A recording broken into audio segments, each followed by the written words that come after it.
A very good evening to all pious yogis.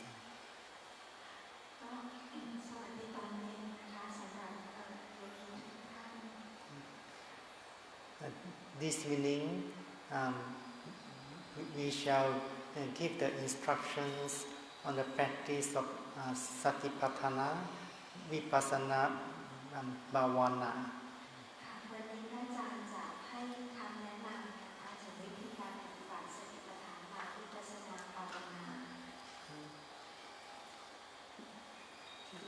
Since the first day of the retreats, meditators have been practicing Metta Bhavana, loving kindness meditation for nearly 4 days. ตั้งแต่วันแรกของการปฏิบัติธรรมของการอบรมโยคีได้เริ่มโดยการเจริญเมตตาภาวนาบนเวลา4 วัน The purpose of practicing loving kindness meditation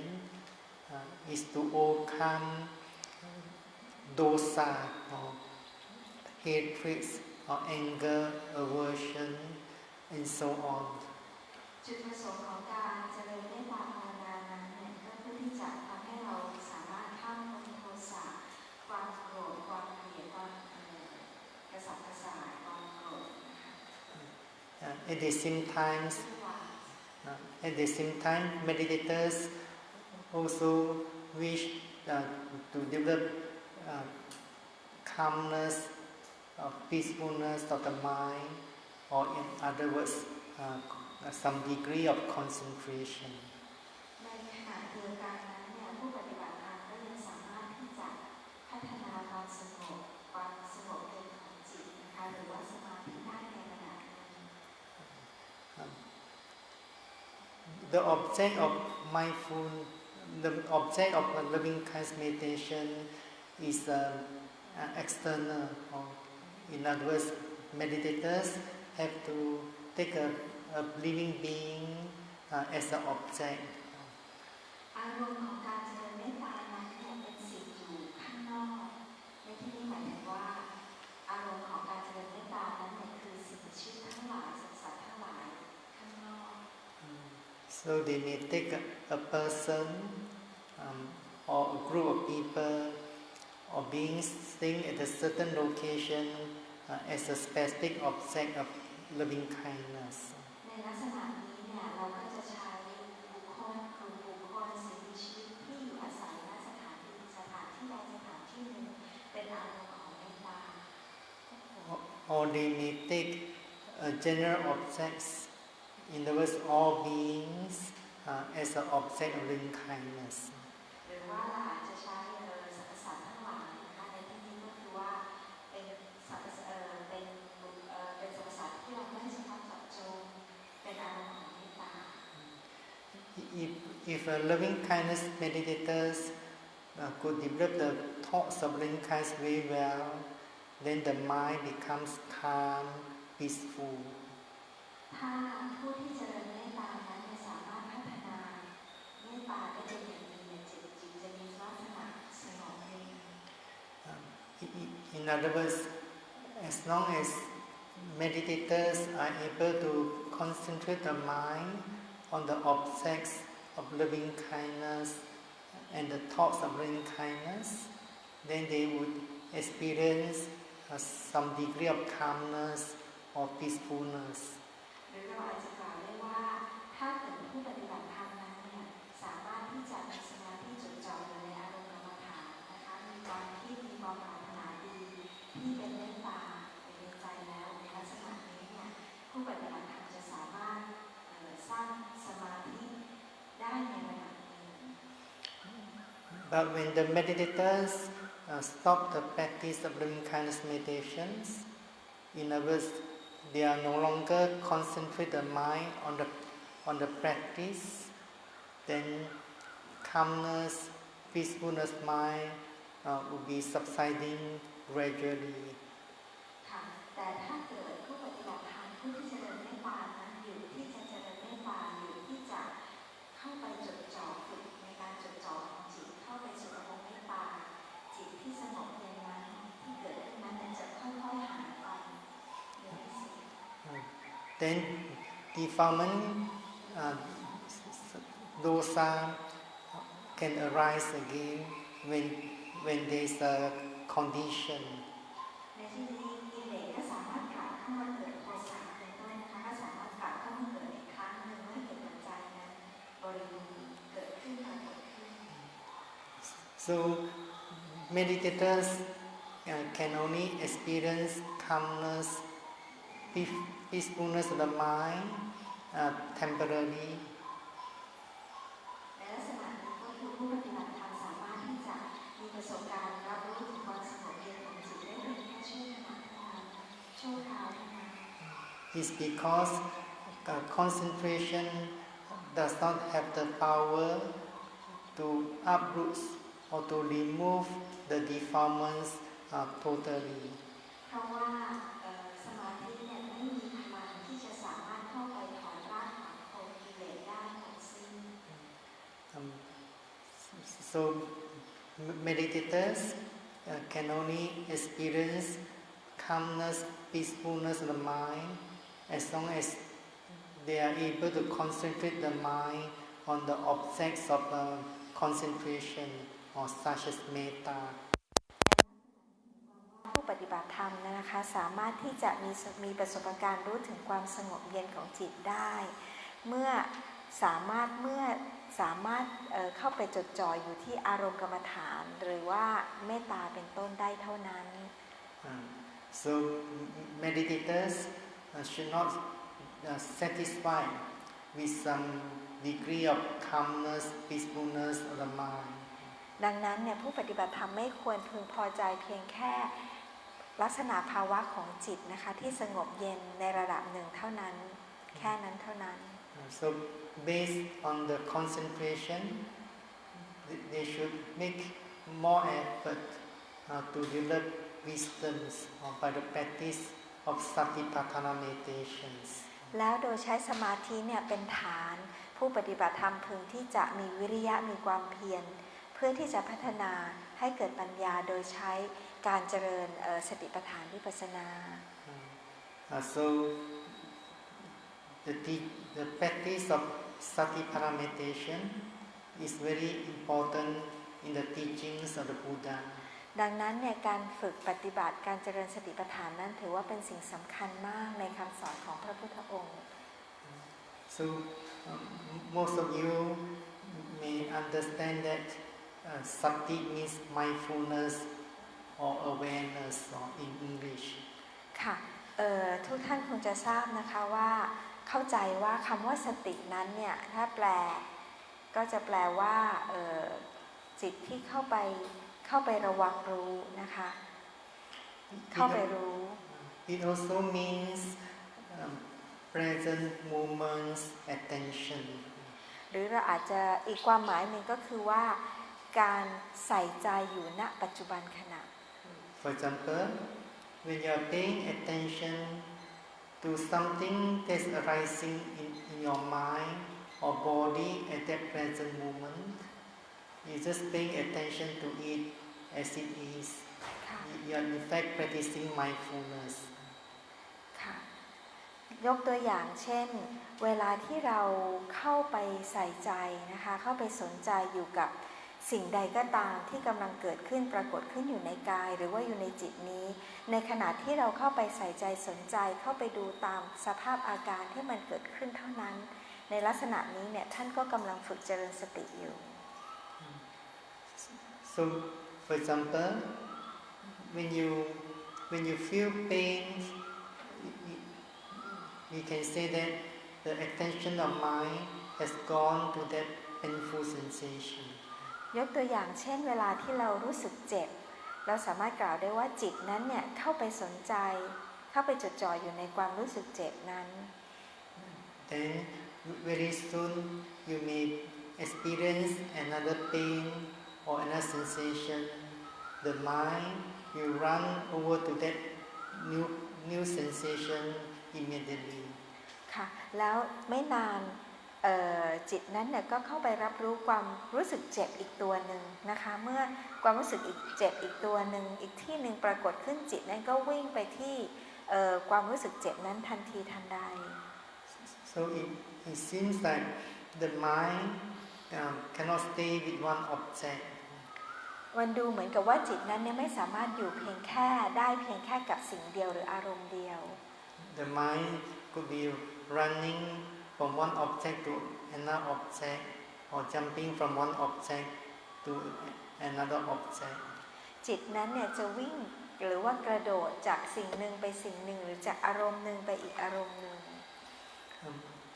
So in other words, there's no single object of mindfulness meditation.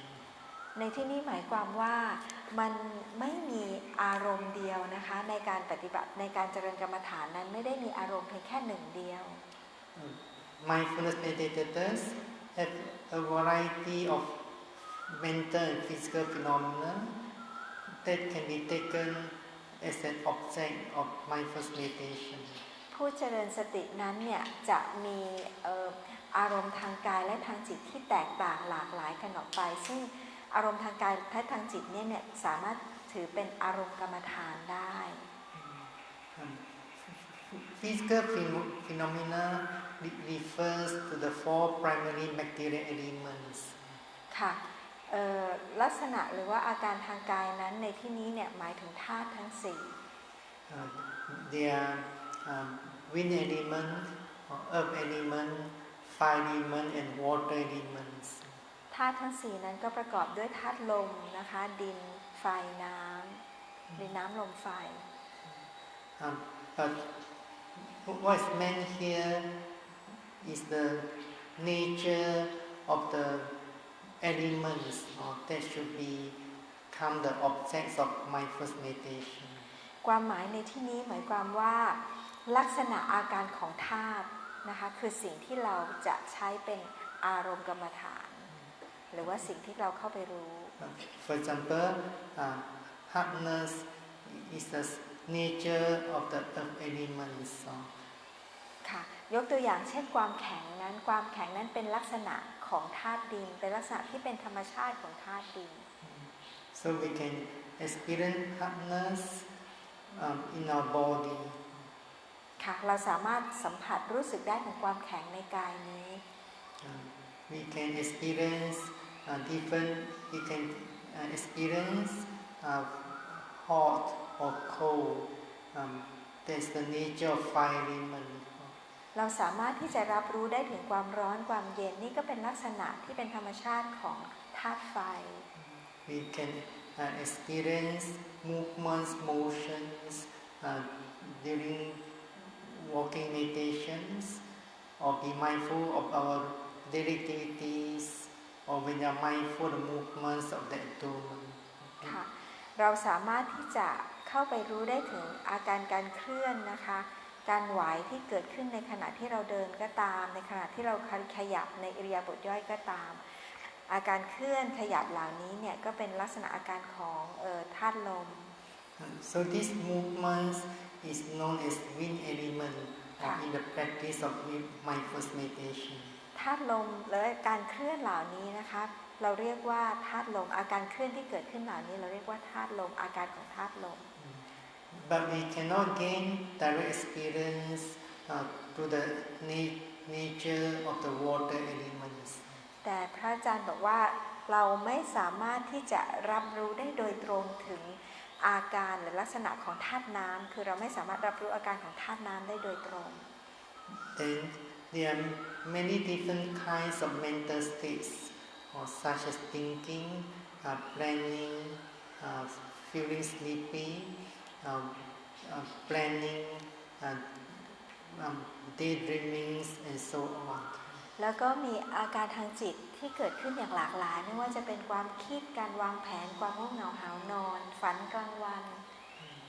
And there are various kinds of sense objects that can appear at the sense door, such as visible objects, sound, noise, smell, and so on. แล้วก็ยังมีความรู้สึกนะคะที่เราสามารถรู้สึกได้ผ่านทวารต่างๆของเราได้หลากหลายมากมายไม่ว่าจะเป็นการเห็นได้ยินกลิ่น So there are many objects of phenomena of mindful meditations. ในลักษณะนี้หมายความว่ามีจิตมีอารมณ์กรรมฐานมากมายมีสิ่งมากมายนะคะที่เราสามารถเข้าไปกำหนดรู้ได้ที่จิตจะเข้าไปรู้ได้ The mind could be very busy with one object after another. จิตนั้นเนี่ยสามารถที่จะทำงานนะคะค่อนข้างจะวุ่นเลยที่จะเข้าไปรู้จากอารมณ์หนึ่งไปสู่อีกอารมณ์หนึ่ง The scriptures as well as commentaries explain with a simile, like the monkey wandering in the forest grove. มีในพระคัมภีร์แม้กระทั่งในอัตถกถานะคะได้ยกตัวอย่างจิตตัวนี้เนี่ยท่านยกตัวอย่างในเรื่องของลิงอย่างเช่นลิงเนี่ยจะอยู่ในป่าอาศัยอยู่ในป่า So sometimes we may have the idea that monkey mind means restlessness of the mind. บางครั้งเนี่ยท่านอาจจะมีความคิดว่าเวลาพูดว่าจิตนั้นเหมือนลิงเนี่ยท่านอาจจะมีความคิดว่าจิตนั้นเนี่ยมันฟุ้งซ่านนะคะวุ่นวายเหมือนกับลิงท่านอาจจะมีความคิดแบบนี้ But this simile of monkey mind it is not used to explain the restlessness of the mind. แต่ว่าตัวอย่างอุปมาที่จะใช้ในเรื่องของจิตและลิงเนี่ยณที่นี้เนี่ยไม่ได้หมายถึงลักษณะของจิตที่มันฟุ้งซ่านวุ่นวาย As you know, the monkey could be roaming through the forest, jumping or holding from one branch, then very quickly jump to another branch, grabs hold of another branch. อย่างที่ทุกท่านทราบว่าลิงนั้นเนี่ยอยู่ในป่าเที่ยวเล่นไปในป่าย่อมจะกระโดดนะคะจะกระโดดจับโหนจับกิ่งไม้หนึ่งแล้วก็ปล่อยแล้วก็กลับไปจับอีกกิ่งไม้หนึ่ง So similarly, there are so many objects or phenomena that could be arising at our sense doors. ในที่นี้เนี่ยความหมายก็คือว่าคล้ายคลึงกันก็คือว่ามันสามารถที่จะมีอารมณ์กรรมฐานหลากหลายมากมายที่ปรากฏขึ้นนะคะในทวารต่างๆของเรา So we can ปรากฏ say ขึ้นที่ทวารต่างๆของเรา we can say that there's a growth of objects. ค่ะเราอาจจะกล่าวได้เลยว่าเหมือนกับเป็นป่าละเมาะแห่งอารมณ์ที่จะเข้าไปกำหนดรู้นะคะ So the mind is roaming through this growth of objects, sometimes grasping hold of visible object, sometimes very quickly grabs or grasping a sound or voice and so on. ก็เหมือนกับว่าจิตนี้เนี่ยท่องเที่ยวไปในป่าแห่งอารมณ์บางครั้งจิตก็เข้าไปจับอยู่ที่การเห็นหรือว่าบางครั้งจิตก็ไปจับอยู่ที่สิ่งที่ได้ยินเสียงนะคะ Sometimes the mind grabs hold of the past object or a future and so on. หรือว่าบางครั้งเนี่ยจิตก็เข้าไปจับอยู่ที่ความคิดในอดีตแม้กระทั่งความคิดในอนาคต So the mind is very busy. ในลักษณะนี้จิตก็จะลักษณะวุ่นวายเข้าไปจับอารมณ์ต่างๆ Sometimes the mind like to take interest in the new object or new things. หรือว่าบางครั้งจิตเข้าไปสนใจในอารมณ์ใหม่ๆสิ่งใหม่ๆที่เกิด So like the monkey, while the monkey is holding a branch, seeing the eyes and the eyes see another new branch, the monkey will quickly jump over the new branch. ก็เหมือนกับลิงนะคะลิงเนี่ยจับอยู่กิ่งหนึ่งละแล้วพอดีเหลือไปเห็นอีกกิ่งหนึ่งก็กระโดดไปจับอีกกิ่งหนึ่ง So similarly, the mind is also roaming through the growth of object. whenever there's new object, the mind will go there very rapidly. เหมือนการคล้ายคลึงการจิตนั้นเนี่ยก็จะเที่ยวไปในป่าของอารมณ์นี้นะคะกระโดดไปในป่าของอารมณ์นี้เมื่อเห็นอะไรอารมณ์ใหม่ปรากฏขึ้นจิตนี่ก็จะวิ่งตรงไปที่อารมณ์ใหม่นั้นเข้าไปจับที่อารมณ์ใหม่นั้น So the scriptures, the sutta and the commentaries interpret this monkey's simile, not referring to the untrained mind. Untrained mind means always restless. ในที่นี้เนี่ยดังนั้นนะคะในพระคัมภีร์ก็ตามพระสูตรในอรรถกถาต่างๆก็ตามเนี่ยแปลความหมายของคำว่าลิงในที่นี้เนี่ยไม่ได้หมายความถึงจิตที่ไม่ได้ฝึกนะคะจิตที่วุ่นวายซัดสายในที่นี้ไม่ได้หมายในความหมายไม่ใช่ความหมายนี้ So this merely explains that the mind is arising dependent on the object. แต่สิ่งที่อุปมาอุปไมยหรือตัวเนี้ยที่ใช้กับลิงเนี่ยอธิบายเพื่อให้เข้าใจว่าลิงนั้นเนี่ยไม่ใช่จิตนั้นเนี่ยจะเข้าไปจับในอารมณ์ So there are so many objects arising within 1 second, 1 moment. ในแต่ละขณะในแต่ละวินาทีนั้นเนี่ยมีอารมณ์สามารถปรากฏขึ้นได้มากมาย So the mind could be moving or running very rapidly from one object to another object. ในลักษณะนี้ในจิตจึงสามารถที่จะยักย้ายนะคะแล้วก็วิ่งกระโดดวิ่งเข้าไปสู่อารมณ์นึงจากอารมณ์นึงไปสู่อารมณ์นึงอย่างรวดเร็ว So the mind always holds one single object, only one kind of object. แต่ว่าจิตนั้นเนี่ยจะเข้าไปจับจดจ่ออยู่เพียงหนึ่งอารมณ์เท่านั้น The mind cannot hold two different kinds of objects. ค่ะหมายความว่าในแต่ละขณะนั้นจิตจะสามารถเข้าไปจับอยู่เพียงแค่หนึ่งอารมณ์เท่านั้นไม่ใช่หลายๆอารมณ์รวมกัน Even we take the sound as examples. Sometimes you hear two different types of sound or 2-3 different types of noise. The mind doesn't take these 2-3 types of sound at the same moment. ยกตัวอย่างเช่น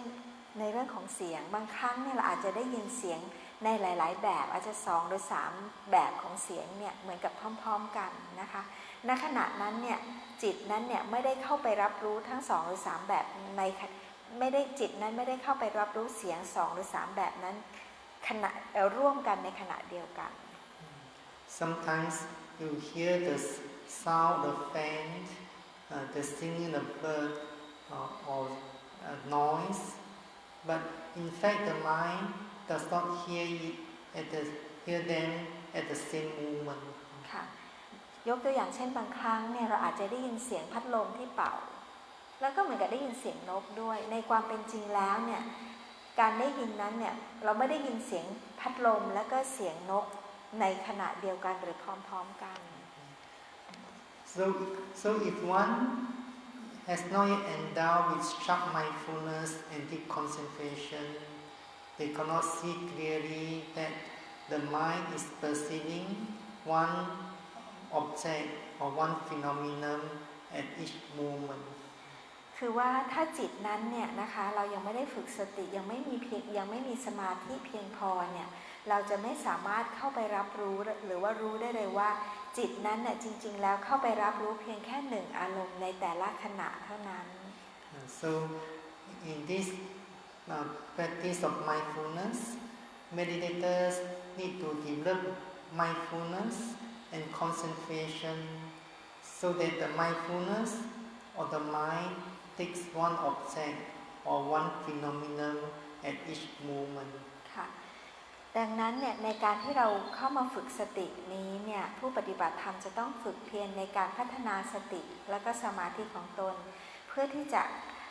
เพื่อที่จะให้เห็นว่าสตินั้นเนี่ยเข้าไปรู้ในแต่ละอารมณ์เพียงแค่หนึ่งอารมณ์ในแต่ละขณะเท่านั้น At the beginning of practice, it's not possible to mindful of one object at each moment. ในช่วงแรกๆของการปฏิบัตินั้นเนี่ยมันแทบจะเป็นไปไม่ได้นะเป็นเรื่องยากมากเลยที่เราจะสามารถเข้าไปรู้ได้เพียงแค่อารมณ์เดียวในแต่ละขณะ It seems that the mind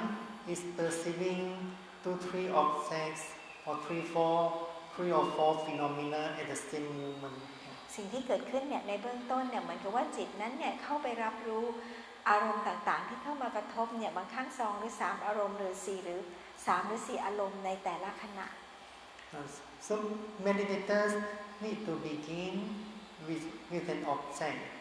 during mindfulness meditation. Meditator need to begin with an object or phenomenon during the meditation. เวลาที่เราเจริญกรรมฐานนั้นเนี่ยผู้ปฏิบัติธรรมจำเป็นที่จะต้องเริ่มต้นนะคะจะต้องมีอารมณ์ที่เราจะต้องเริ่มเข้าไปมีสติรู้ If meditators did not guide the mind to one object or lead the mind to one object, then the mind will be running here and there. คือถ้าเราเนี่ยไม่ในเบื้องต้นเนี่ยถ้าเราไม่นำจิตของเราเนี่ยให้เข้าไปรับรู้ในอารมณ์ใดอารมณ์หนึ่งก่อนแล้วเนี่ยจิตนั้นจะมีลักษณะก็คือจะวิ่งไปรู้ตรงนั้นทีตรงนี้ที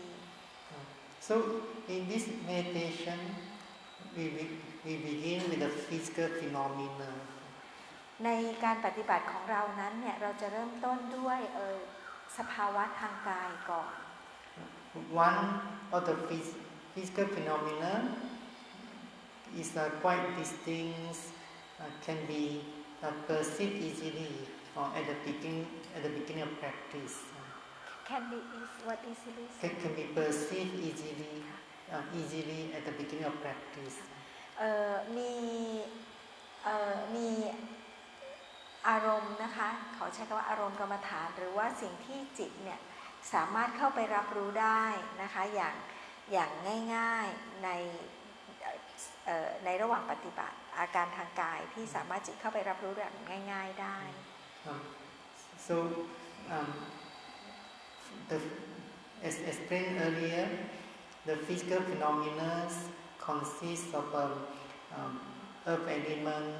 or fire element, wind element, and water elements. ค่ะอย่างที่พระอาจารย์อธิบายในเบื้องต้นแล้วว่ากายนี้เนี่ยนะคะประกอบด้วยธาตุทั้ง4นั่นก็คือดินน้ำลมไฟ And one of these physical phenomena is quite clear, can be perceived easily at the beginning of the practice. ในช่วงแรกของการปฏิบัตินั้นเนี่ย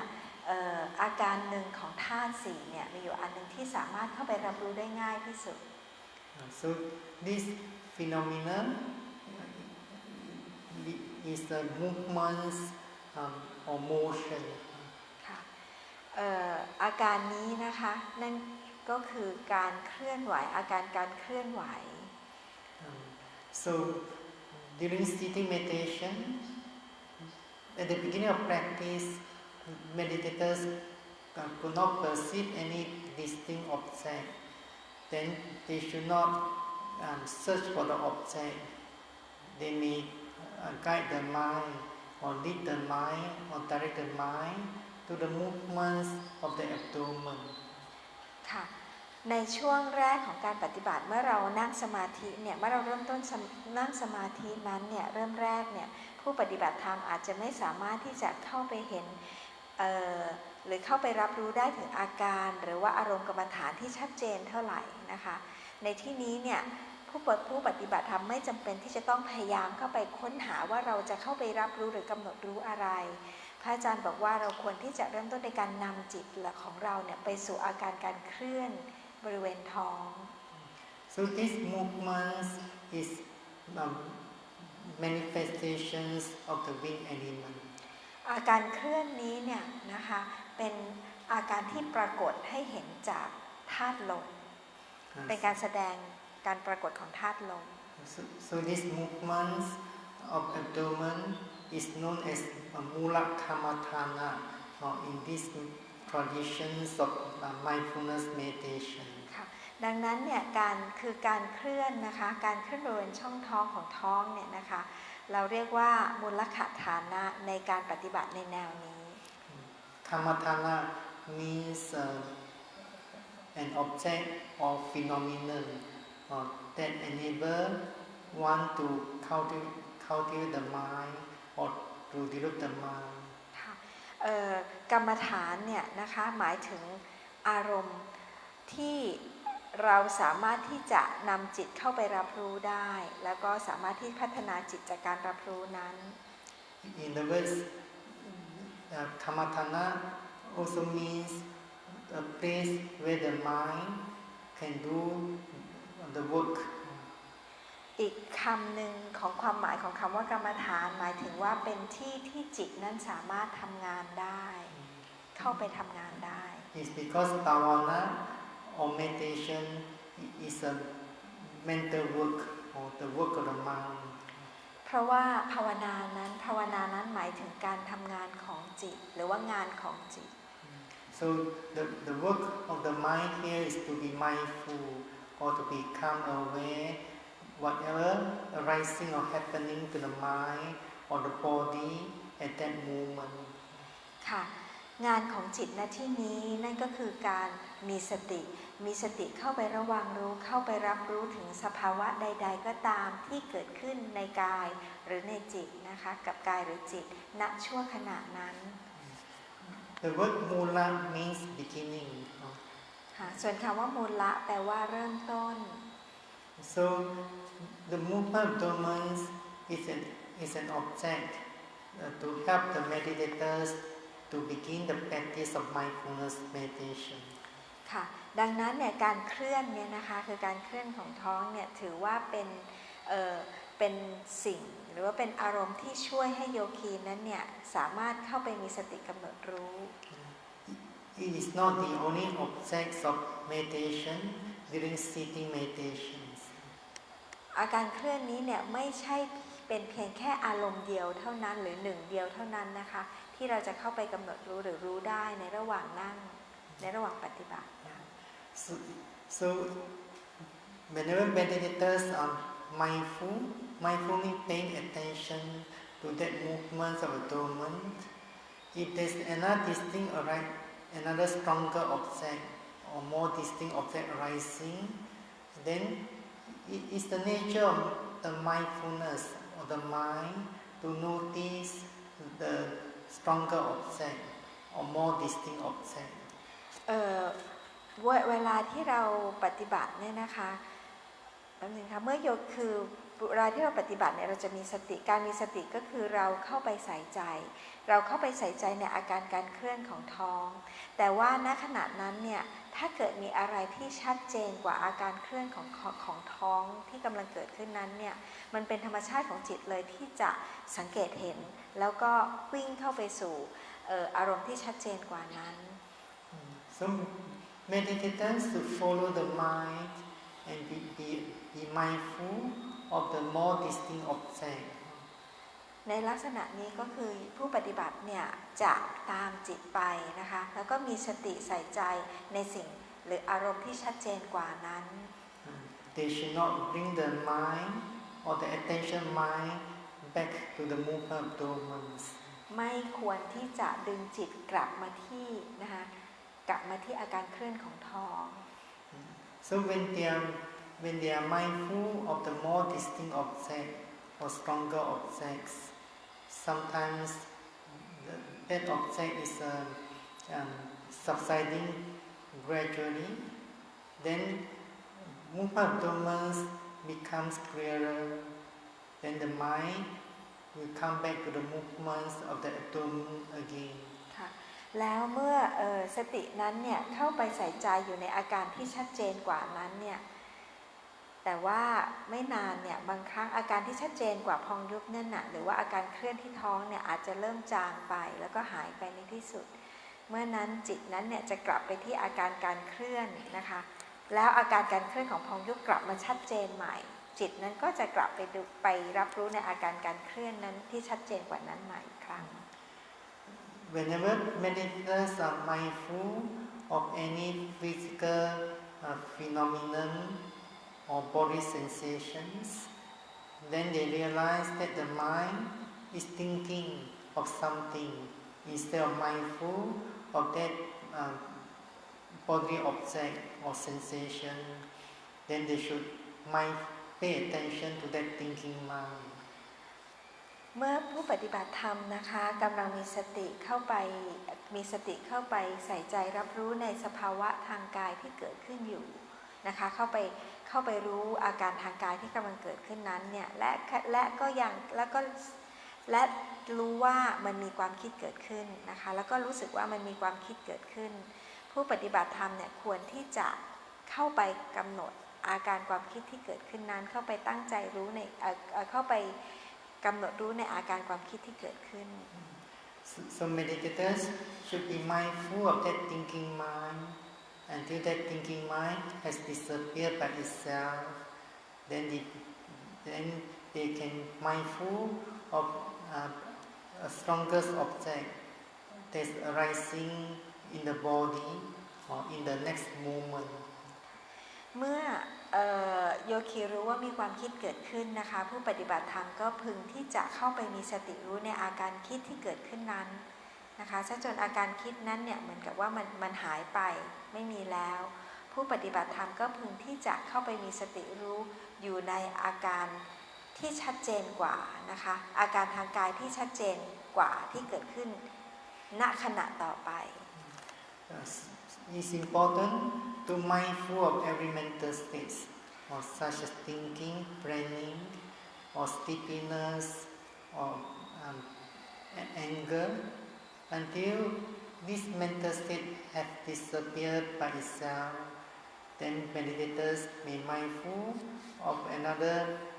body object or sensation that's arising in the following moment or in the next moment.ค่ะเป็นสิ่งสำคัญมากนะคะที่ผู้ปฏิบัติธรรมเนี่ยจะต้องมีสติเข้าไปรู้ทันความคิดที่เกิดขึ้นก็ตามไม่ว่าจะเป็นการวางแผนอารมณ์ทางจิตต่างๆการวางแผนความง่วงความโกรธเป็นต้นที่เกิดขึ้นเนี่ยจนอารมณ์ทางจิตเหล่านั้นเนี่ยมันหายไปเองแล้วค่อยกลับไปมีสติรู้ในอาการทางกายที่เกิดขึ้นที่ชัดเจนในขณะต่อไป At the beginning of practice, mindfulness or the awareness is quite weak, or in other words, quite superficial, is not attentive, not precise. ในช่วงแรกๆของการปฏิบัตินั้นเนี่ยสตินั้นเนี่ยจะไม่ค่อยมีพลังไม่ค่อยลึกดิ่งลึกเท่าไหร่ไม่ค่อยมีพลังเท่าไหร่ลักษณะของจิตนั้นเนี่ยก็เหมือนจะเข้าไปรู้เพียงผิวนะคะผิวเผินเท่านั้น So, for the purpose of cultivating or developing the mindfulness, we introduce a technique that's known as the mental noting or labeling, or as a way to develop, to cultivate the mindfulness. ดังนั้นเนี่ยจุดประสงค์ของการพัฒนาสตินั้นเนี่ยเราต้องการจะพัฒนาสติให้มีพลังยิ่งขึ้นนะคะเราจึงใช้วิธีมีเทคนิคอยู่เทคนิคหนึ่งที่เราใช้ก็คือการกำหนดนั่นคือเราเข้าไปกำหนดใช้การกำหนด So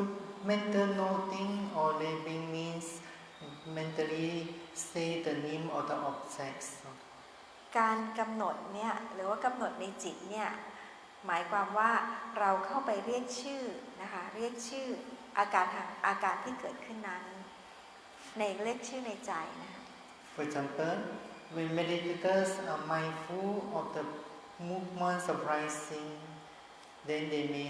have to make a mental labeling, mentally say rising. ยกตัวอย่างเช่นถ้าผู้ปฏิบัติธรรมเนี่ยสามารถเข้าไปมีสติรับรู้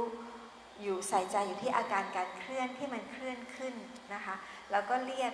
ชื่อของการเคลื่อนขึ้นนั้นว่าพองว่ามันเคลื่อนพองขึ้นก็เรียกว่าพองกำหนดว่าพอง That labeling is not yet mindfulness meditation. การกำหนดเนี่ยไม่ใช่การเจริญสติ But when meditators are able to pay attention to the process of rising movements as it really occur, perceiving the process of movements as it really occur, then that is meditating or mindfulness meditation. ค่ะแต่ถ้าผู้ปฏิบัติธรรมเนี่ยสามารถที่จะมีสตินะคะเข้าไปรับรู้มีสติมีความตั้งใจเข้าไปรับรู้ถึงกระบวนการอาการเคลื่อนนะคะที่เกิดขึ้นนั้นการเข้าไปรับรู้ถึงกระบวนการอาการการเคลื่อนที่เกิดขึ้นนั้นเนี่ยนั่นถึงเรียกว่า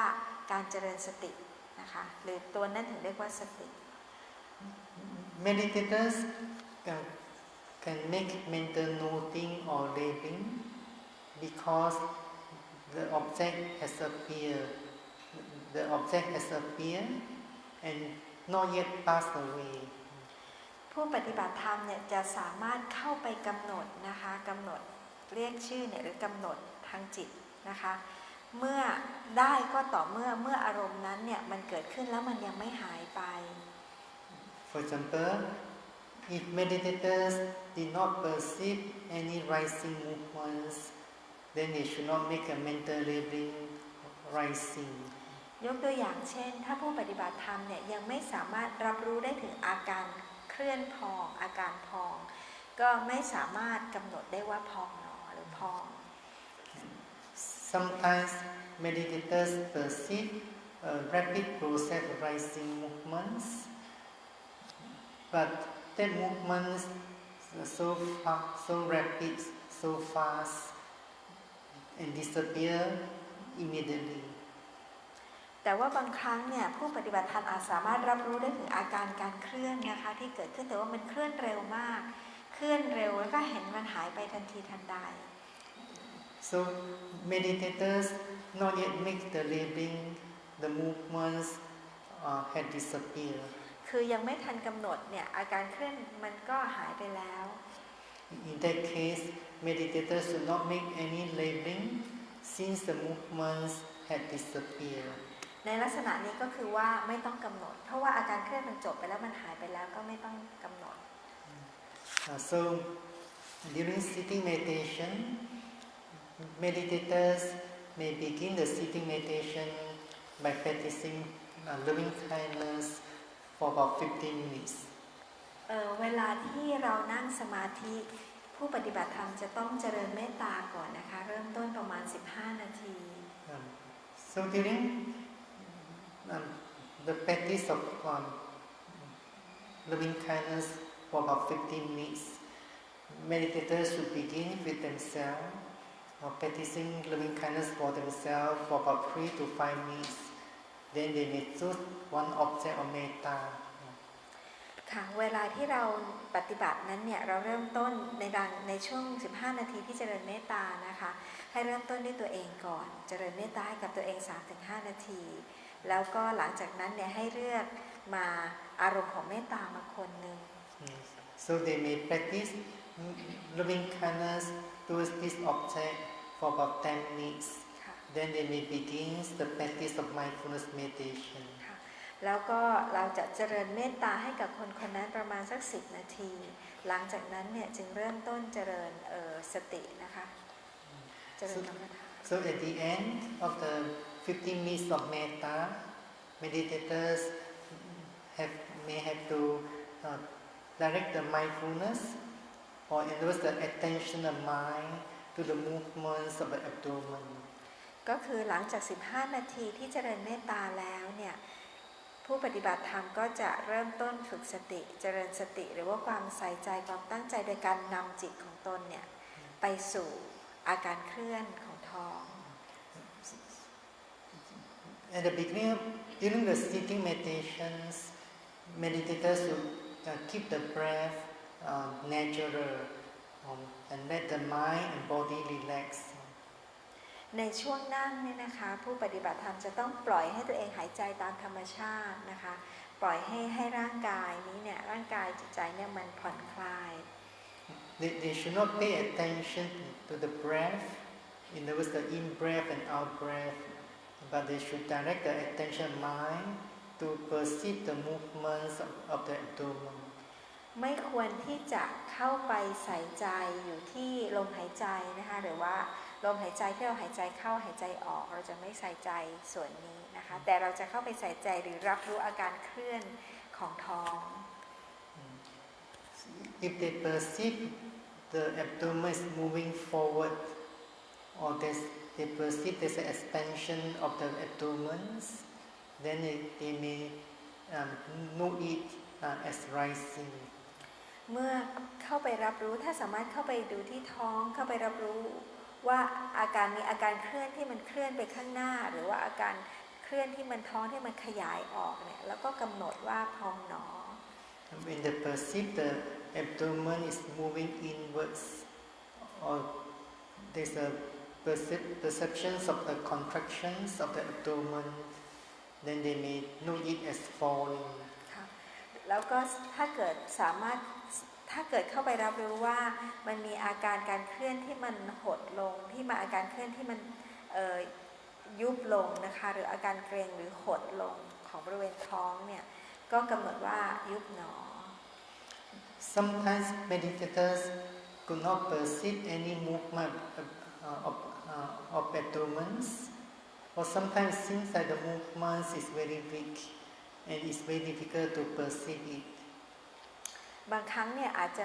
บางครั้งผู้ปฏิบัติธรรมอาจจะไม่เห็นถึงการเคลื่อนหรือว่าเห็นแต่รู้สึกว่ามันเบามากนะคะยากที่จะเข้าไปกำหนดรู้เข้าไปรับรู้ Then meditators should not keep the attention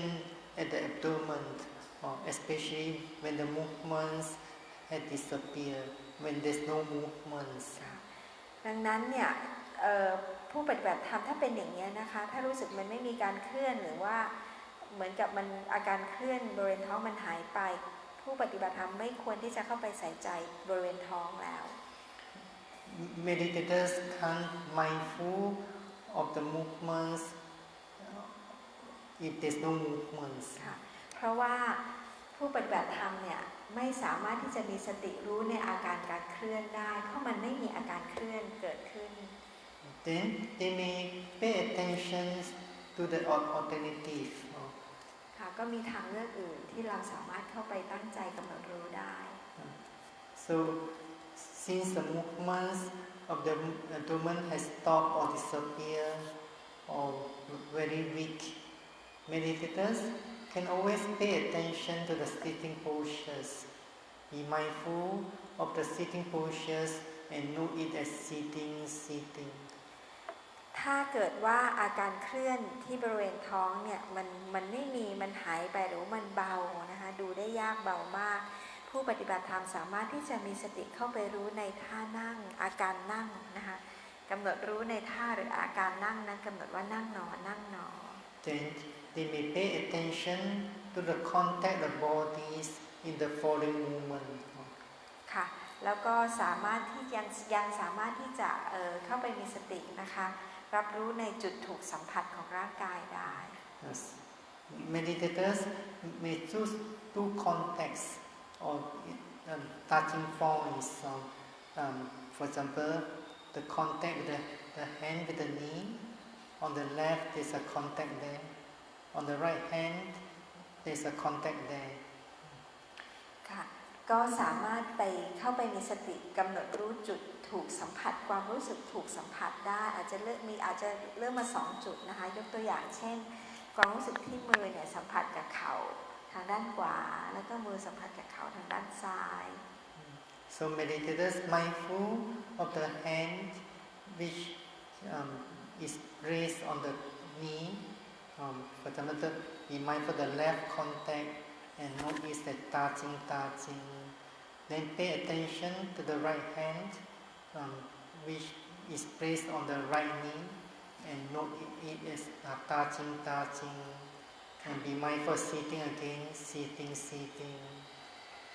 ค่ะในลักษณะนี้ก็คือว่าผู้ปฏิบัติธรรมเนี่ยเข้าไปมีสติรู้ในอาการถูกสัมผัสของมือนะคะอันนี้ที่หมายถึงท่านั่งที่วางมือบนเข่านะคะสองข้าง ก็คือเข้าไปมีสติรู้ในกำหนดความรู้สึกถูกสัมผัสทางขวา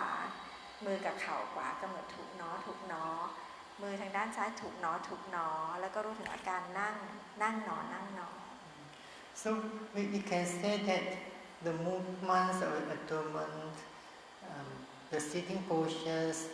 and two contexts in those two touching points are known as mula kammatthana or in this meditation. ค่ะเราสามารถเรียกได้ว่าอาการการเคลื่อนของท้องนะคะที่เราจะนำจิตเข้าไปดูเบื้องต้นอาการการเคลื่อนของท้องก็ตามท่านั่งอาการนั่งที่เรากำหนดว่านั่งหนอความรู้สึกถูกสัมผัส2จุดที่เรากำหนดก็ตามนะคะอันนี้เนี่ยเราเรียกว่าเป็นมูลกรรมฐาน In other words, this object enable meditators to begin the practice of mindfulness during sitting meditation. ในที่นี้หมายความว่าอารมณ์กรรมฐานที่กล่าวมาเมื่อกี้เนี่ยนะคะจะสามารถเป็นเครื่องมือที่เป็นสามารถจะช่วยให้ผู้ปฏิบัติธรรมเนี่ยเริ่มต้นในการเจริญสติได้ But none of these objects is more important than the other object. ไม่ทั้งอารมณ์กรรมฐานที่กล่าวมาในเมื่อกี้เนี่ยนะคะไม่มีอะไรที่สำคัญกว่ากันเลย Sometimes some meditators think that the movement of abdomen is the most important object. เพราะว่าโยคีบางท่านเนี่ยอาจจะคิดว่าบางคนอาจจะคิดว่าพองยุบเนี่ยสำคัญกว่าอาการเคลื่อนของพองยุบเนี่ยสำคัญกว่าอารมณ์อื่นทั้งหมด It's because this movement abdomen is known as a primary object or in English. อาการการเคลื่อนนะคะของท้องเนี่ยเราจะเรียกว่าอารมณ์ฐาน So because of the word primary, they take it as the most important object. ที่เพราะคำว่าฐานหรือว่าอารมณ์เบื้องต้นเนี่ยนะอารมณ์ฐานนี่เป็นฐานเนี่ยทำให้เรามีความเข้าใจว่าเนี่ยสำคัญที่สุดการเคลื่อนของท้องนั้นสำคัญที่สุด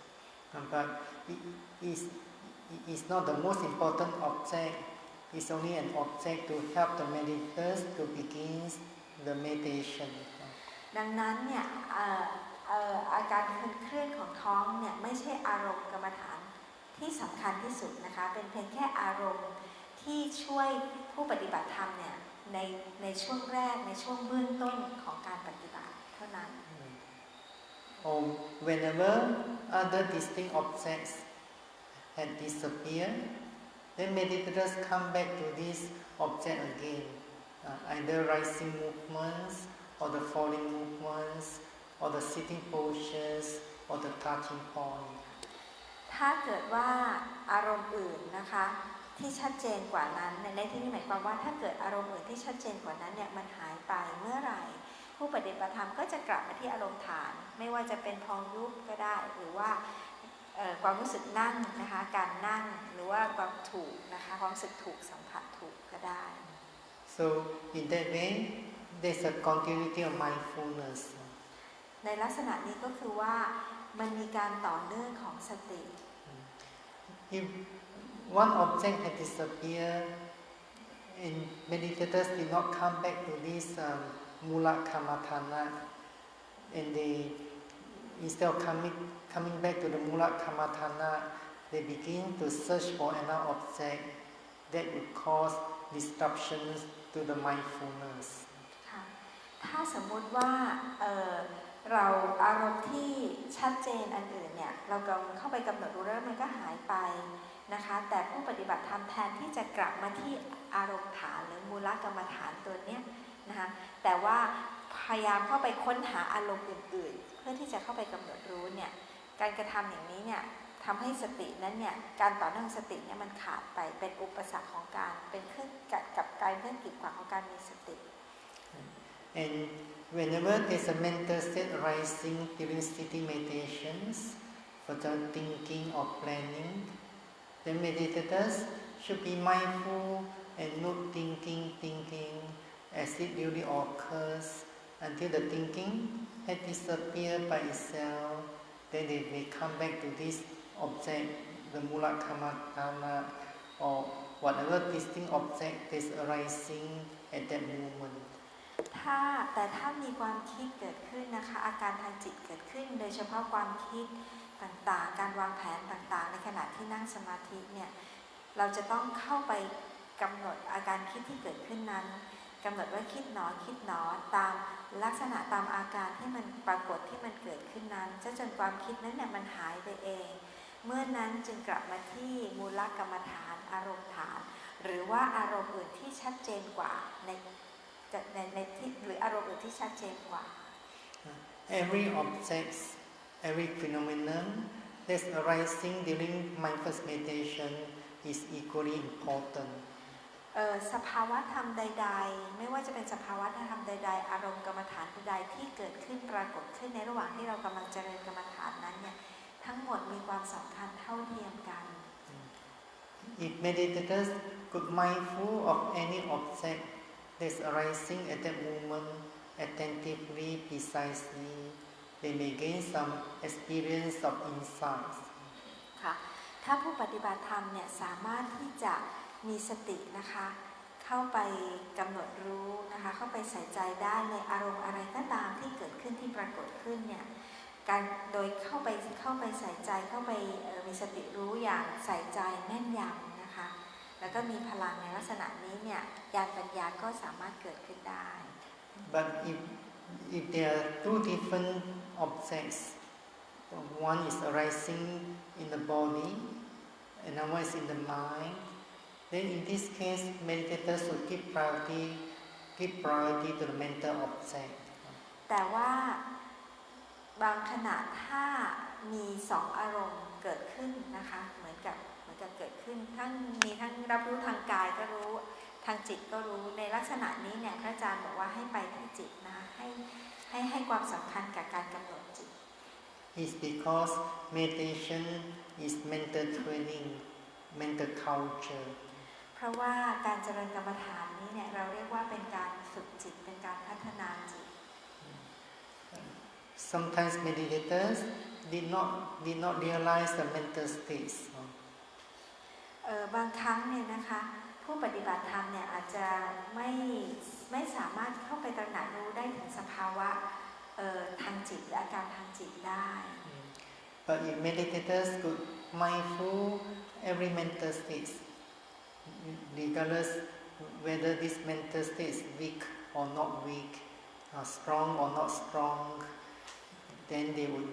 be able to make more progress. แต่ถึงแม้เราจะไม่สามารถรับรู้หมายถึงถ้าโยคินแม้จะไม่สามารถรับรู้อาการทางจิตได้อย่างชัดเจนได้แต่ว่าทุกๆสภาวะการทางจิตที่เกิดขึ้นผู้ปฏิบัติธรรมสามารถเข้าไปรับรู้ได้ว่ามันมีอาการนี้อาจจะเบาบ้างอาจจะชัดบ้างไม่ชัดบ้างนะคะอันนี้ก็สามารถที่จะพัฒนา So meditators should put forth effort to sit for 1 hour, but for those experienced yogis, they may increase the duration of their sitting in accordance with their personal experience. ค่ะก็ผู้ปฏิบัติธรรมคนที่จะมีวิริยะจะพยายามที่จะนั่งให้ได้ถึง1 ชั่วโมงนะคะแล้วแต่ว่าจะนั่งนานเท่าไหร่เนี่ยก็อยู่ที่ประสบการณ์หรือสภาวะธรรมของแต่ละโยคีแต่ละท่าน Every sitting meditation should be preceded by walking meditations. ก่อนที่จะนั่งจะต้องเริ่มต้นด้วยเดินจงกรมก่อน So during walking meditations, meditators should be mindful of the movements. They should not practice loving kindness anymore. เวลาที่เราเดินจงกรมตอนนี้เนี่ยเราจะเข้าไปมีสติเข้าไปรู้อาการการเคลื่อนนะคะเคลื่อนของเท้าไม่ต้องเจริญเมตตาแล้ว For example, when meditators are standing at the beginning of the walking path, they should be mindful of the standing postures and note it as standing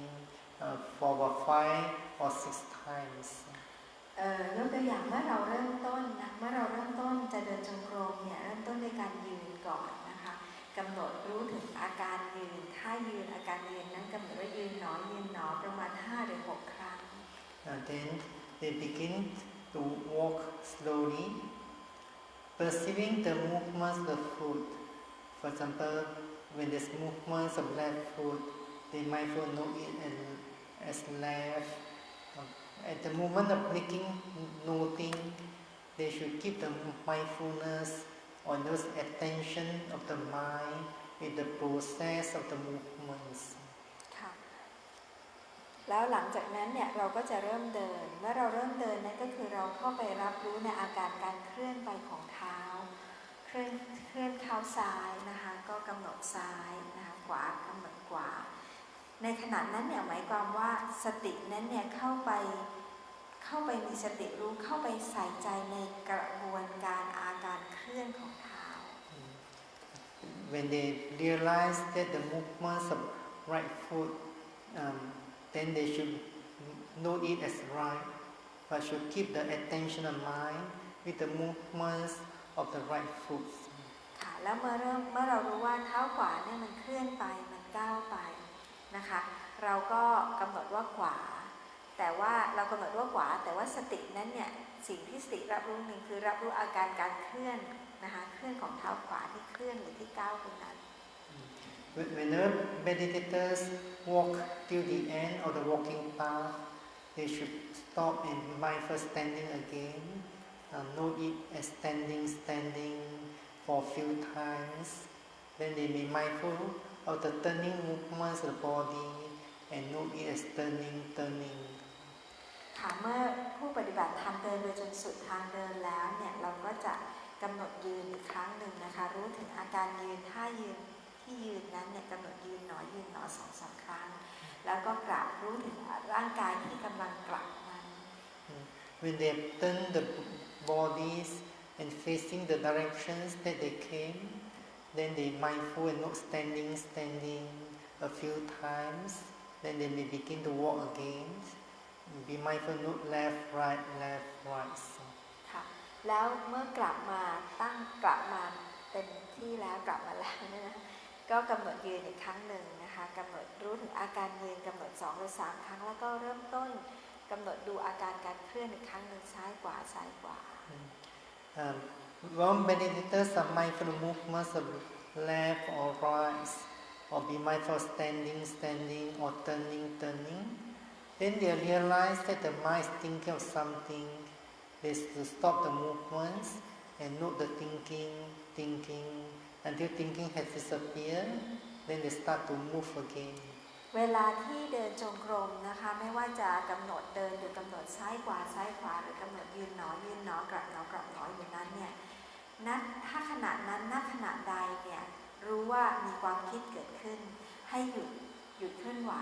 หยุดนะคะแล้วกำหนดคิดที่เกิดขึ้นนั้นคิดหนอซะจนคิดนั้นหายไปจนกลับไปเดินต่อ Some meditators may mindful of movements of left and right for about 15 minutes. ค่ะกำหนดขวาซ้ายประมาณ15 นาที Then they slow down the movements and be mindful of 3 process of steps. แล้วหลังจากนั้นเนี่ยเราก็จะเริ่มเดินช้าลงนะคะเข้าไปรับรู้ถึงอาการเคลื่อนของแต่ละก้าวเนี่ยใน3 ส่วน When meditators slow down the movements of the steps, then they realize that they have to lift up the foot. They be mindful lifting movements as it duly occurs and note it as lifting. ค่ะเมื่อผู้ปฏิบัติธรรมเคลื่อนไหวช้าลงเริ่มช้าลงก้าวช้าลงจะเริ่มจะเข้าไปเห็นว่ามีอาการที่เหมือนเท้าเนี่ยยกขึ้นเกิดขึ้นนะคะเมื่อเห็นว่ารู้ว่าเท้านี่ยกขึ้นเกิดขึ้นก็เข้าไปกำหนดนะคะรู้ตามอาการการยกที่เกิดขึ้นนั้นนะคะว่ายกหนอ Then they have to push the foot forward.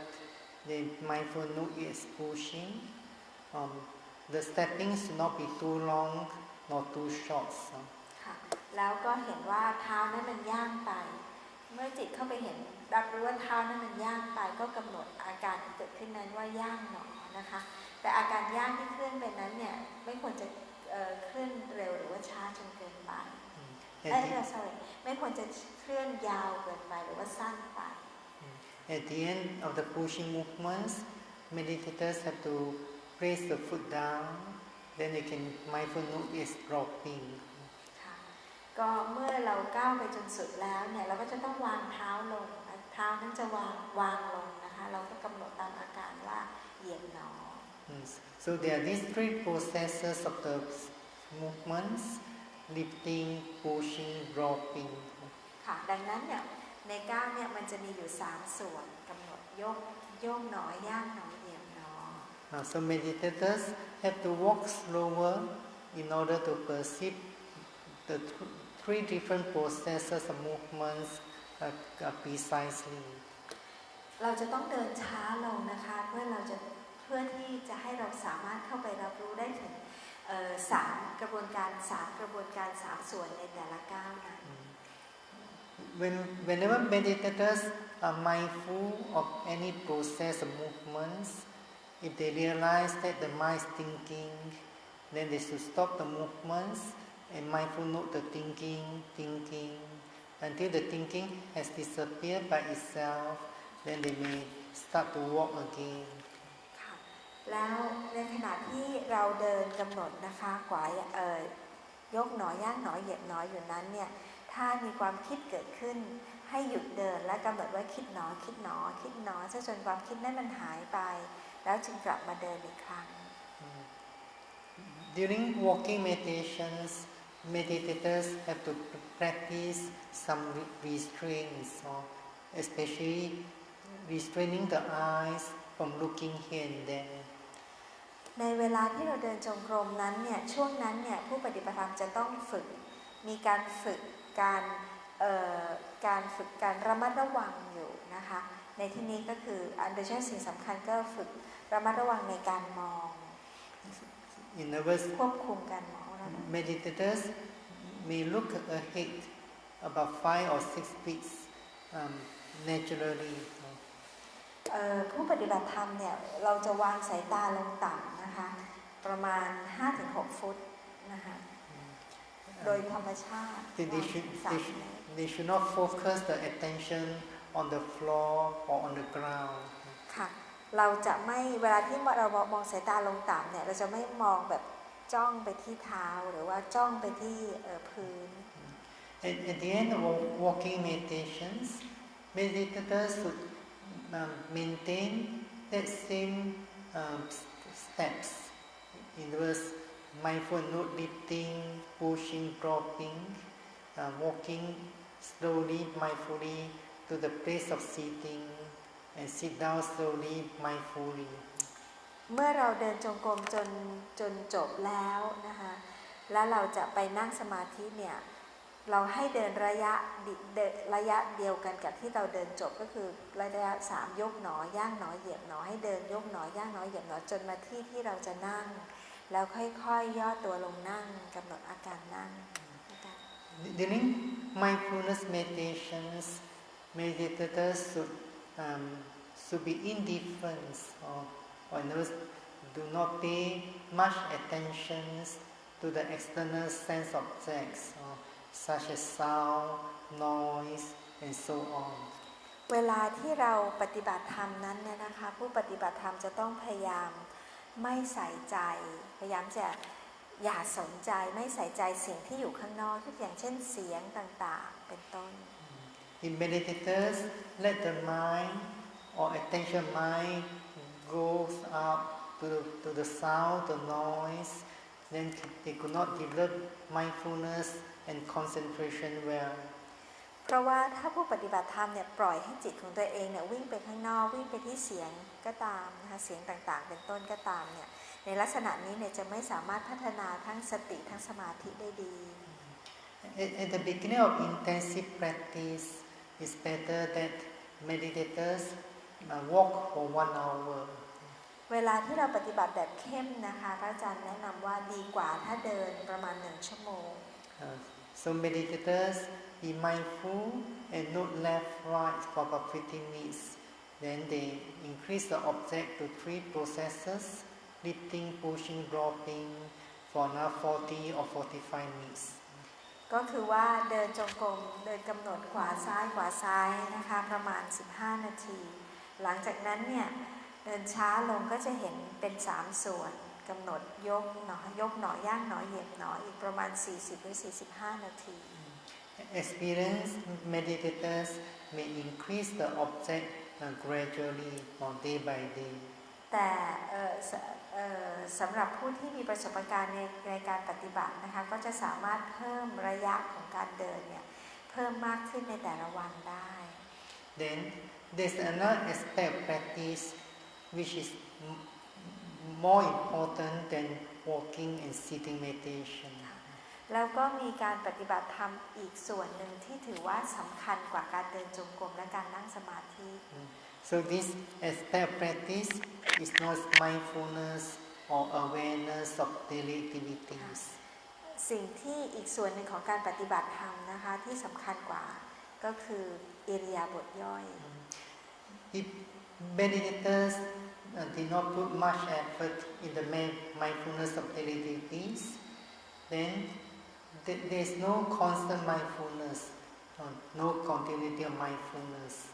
เพราะว่าถ้าผู้ปฏิบัติธรรมนั้นเนี่ยไม่ใส่วิริยะไม่ใส่ความเพียรในการพยายามเข้าไปมีสติรู้ในอิริยาบถย่อยแล้วเนี่ยสตินั้นเนี่ยจะไม่ต่อเนื่องนะคะการเกิดขึ้นของสตินั้นจะขาดหายไม่เกิดขึ้นอย่างต่อเนื่อง So constant and continuous mindfulness is an important factor to make progress. การต่อเนื่องของสติเนี่ยการต่อเนื่องของสติที่ต่อเนื่องอย่างไม่ขาดสายอันเนี้ยถือว่าเป็นองค์ประกอบที่สำคัญที่สุดในการเจริญสติ When meditators walk from one place to another place, for example, from the meditation hall to the dining hall, they should be mindful and not left, right. เวลาที่ผู้ปฏิบัติธรรมเดินจากที่หนึ่งไปอีกที่หนึ่งยกตัวอย่างจากศาลาปฏิบัติไปที่โรงทานนะคะก็ให้กำหนดน้อยขวาซ้ายขวาซ้าย When they pay homage to the Buddha, they should be mindful of every process of movements, such as folding of the palm, bowing down. Whenever the forehead touching the floor, they should mindful not touching once or twice. ค่ะแล้วก็อย่างเช่นการกราบกระบวนการทั้งหมดของการกราบไม่ว่าจะยกมือขึ้นประนมนะคะกำหนดยกมือขึ้นนะคะอาการยกมือขึ้นการก้มตัวลงไปนะคะการแล้วก็เมื่อหน้าผากถูกพื้นก็กำหนดถูกหนอคือกำหนดทุกกระบวน During eating, there are many processes, movements, and the tongue comes to perceive the taste and so on. They should be mindful as it is as much as possible. เวลารับประทานอาหารด้วยเช่นเดียวกันอาการเคลื่อนทั้งหมดเวลาที่เราทานยกช้อนตักเข้าไปในปากลิ้นสัมผัสรู้ถึงรสชาตินะคะพยายามที่จะเข้าไปมีสติรู้ในกระบวนการเหล่านี้ให้มากที่สุดเท่าที่จะทำได้ Some processes, movements are not a short process. So, for example, when meditators bow down, that process bowing movements is quite long. Meditators may mindful and note the bowing process 3 or 4 times. ค่ะมีบ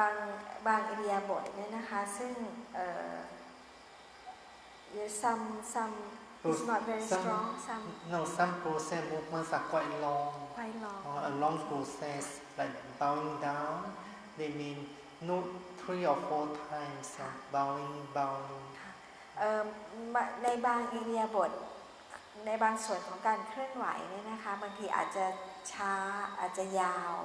นะคะก็กำหนดเช่นเวลาที่เราก้มลงนะคะก้มหนอเราอาจจะใส่กำหนดไปประมาณสัก3 หรือ 4 ครั้ง So they should perceive the process of movements well and know it as bowing. ค่ะควรที่จะเข้าไปรับรู้อาการการเคลื่อนที่เกิดขึ้นนั้นเนี่ยได้เป็นอย่างดีแล้วก็กำหนดตามอาการเคลื่อนนั้นว่ากำหนดเช่นก้มก็ก้มหนอ Whenever there's any part of body contact with another tangible object, they should know it as touching once or twice. ค่ะแล้วก็เมื่อไหร่ก็ตามที่มีความรู้สึกถึงร่างกายเนี่ยกายเนี่ย ไปถูกสัมผัสอะไรก็ตามนะคะที่รู้สึกได้เนี่ยก็ให้กำหนดว่าถูกหนอครั้งหรือ2 ครั้ง Meditators who practice mindfulness of daily activities well, they would make more progress in walking and sitting meditation. ผู้ปฏิบัติธรรมผู้ที่สามารถฝึกในอิริยาบถย่อยได้ดีนะคะเวลาที่เดินจงกรมกับนั่งสมาธิเนี่ยมันจะเดินจงกรมและนั่งสมาธิมันจะพัฒนาไปได้ดีและเร็ว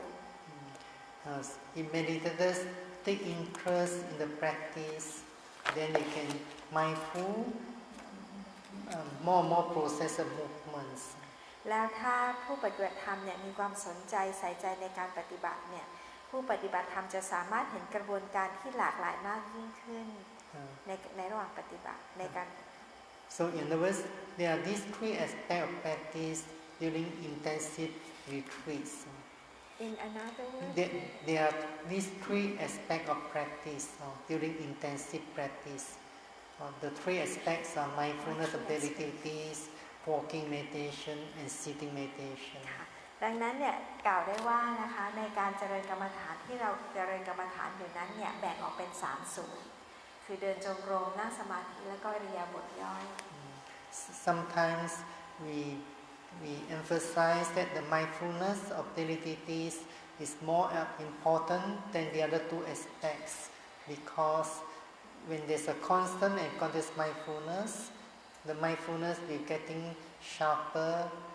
and eventually meditators could gain deeper concentrations. แล้วแต่ว่าบางครั้งเนี่ยพระอาจารย์จะเน้นว่าการเจริญการมีสติในอิริยาบถย่อยนั้นเนี่ยสำคัญกว่าอีก2 อิริยาบถมีสติในอิริยาบถย่อยนั้นสำคัญกว่าเดินแล้วก็นั่งนะคะก็เพราะว่าการต่อเนื่องของสติเนี่ยเมื่อเรามีความต่อเนื่องของสติดีแล้วสตินั้นเนี่ยจะมีความแหลมคมยิ่งขึ้นแล้วเมื่อนั้นเนี่ยผู้ปฏิบัติธรรมก็จะมีสมาธิที่ดิ่งลึกขึ้น So meditators may begin the practice of mindfulness meditation this evening. ดังนั้นเนี่ยผู้ปฏิบัติธรรมนะคะให้เริ่มเจริญวิปัสสนาตั้งแต่เย็นนี้เลย Meditators may begin the sitting meditations with 15 minutes of metta meditations. ค่ะโดยนั่งสมาธิเริ่มต้นเจริญเมตตาก่อน15 นาที Then they switch over to the practice mindfulness meditations by mindful of movement abdomens or sitting postures and the touching points if there's no other distinct object. ค่ะและหลังจากนั้นเนี่ยหลังจากเจริญเมตตา15 นาทีก็เปลี่ยนมาเจริญวิปัสสนานะคะโดยเริ่มต้นดูที่อาการการเคลื่อนของท้องก็ได้หรือว่าอาการนั่งก็ได้จุดถูกสัมผัสก็ได้หรืออะไรก็ได้ที่ชัดเจน And during retreat, it's important to observe the regulations of the retreats, especially keeping noble silence. ในระหว่างที่เราปฏิบัติธรรมนะคะเรามีความจำเป็นอย่างมากเลยสำคัญมากที่เราจะต้องรักษากฎระเบียบของผู้ปฏิบัติโดยเฉพาะการปิดวาจา In fact, mindfulness is known as full attention, so paying full attention to one object or phenomenon at each moment. จริงๆแล้วเนี่ยสตินั้นเนี่ยมีความหมายก็คือการที่เรามีความใส่ใจอย่างเต็มที่นะคะมีความสนใจใส่ใจอย่างเต็มที่เต็มร้อยกับสภาวะธรรมที่เกิดขึ้นปรากฏขึ้นในขณะนั้น But at the beginning of practice, meditators could not pay full attention to one object at each moment. แต่ว่าในช่วงแรกๆของการปฏิบัติผู้ปฏิบัติธรรมอาจจะไม่สามารถที่จะมีความใส่ใจสนใจเต็มที่เต็มร้อยเนี่ยในแต่ละอารมณ์ในแต่ละขณะได้เต็มที่ But when meditators could put forth enough effort and practice, and when there's a longer and longer period of constant and continuous mindfulness, then concentration would become deeper and deeper. แต่ถ้ามีวิริยะมีความเพียรนะคะพยายามที่จะรักษาให้สตินั้นเกิดขึ้น อย่างต่อเนื่องในลักษณะนี้เนี่ยด้วยสติที่ต่อเนื่องมากขึ้นเรื่อยๆสมาธิก็จะดิ่งลึกขึ้น When there's concentration in mindfulness meditation, at that time meditators will be able to pay full attention to one object or one phenomenon at each moment. ค่ะและเมื่อถ้าเรามีสมาธิดีในการปฏิบัติเนี่ยผู้ปฏิบัติธรรมก็จะสามารถที่จะมีสติจดจ่ออยู่ในแต่ละอารมณ์นะได้เต็มที่ในแต่ละขณะ Then they would gain some experiences of mindfulness meditations. และในลักษณะนี้เนี่ยจะมีประสบการณ์ของการปฏิบัติเกิดขึ้น So meditators have to put forth effort to develop their mindfulness, concentration, and wisdoms or insight knowledge. ค่ะดังนั้นเนี่ยจึงจำเป็นต้องมีวิริยะนะคะเพื่อที่จะพัฒนาให้เกิดซึ่งสติสมาธิแล้วก็ญาณปัญญา No yogis can give their mindfulness, concentration, and experiences or wisdoms to you, or neither you could give yours to others. ค่ะไม่มีโยคีท่านไหนนะคะที่จะให้หรือว่ามอบประสบการณ์สติสมาธิและก็สภาวธรรมจากการปฏิบัติเนี่ยให้กับคนอื่นได้ตัวเราเองก็จะเอาสติสมาธิแล้วก็สภาวธรรมปัญญาให้กับคนอื่นด้วยก็ไม่ได้เหมือนกัน So that's the meaning of the only way you have to do it yourself. ค่ะนี่คือความหมายคือมันเป็นแค่ทางเดียวเท่านั้นทางเดียวก็คือเราต้องทำเอง So wish all meditators be heedful to the teaching of Buddha, or striving diligently with this practice mindfulness, so that eventually you could realize the true nature of a mental and physical phenomena, remove your mental defilements, and attain purity of mind. ค่ะพระอาจารย์ให้พรนะคะว่าขอให้ทุกท่านเนี่ยมีความขยันมีความกระตือรือร้นนะคะในการปฏิบัติตามคำสอนของพระพุทธองค์นะคะแล้วก็สามารถที่จะเข้าไปรู้ถึงธรรมชาติที่แท้จริงของกายและจิตนี้ได้สามารถที่จะขจัดทำลายเสร็จสิ้นกิเลสแล้วก็เข้าสู่ภาวะของจิตที่บริสุทธิ์ค่ะสาธุสาธุสาธุ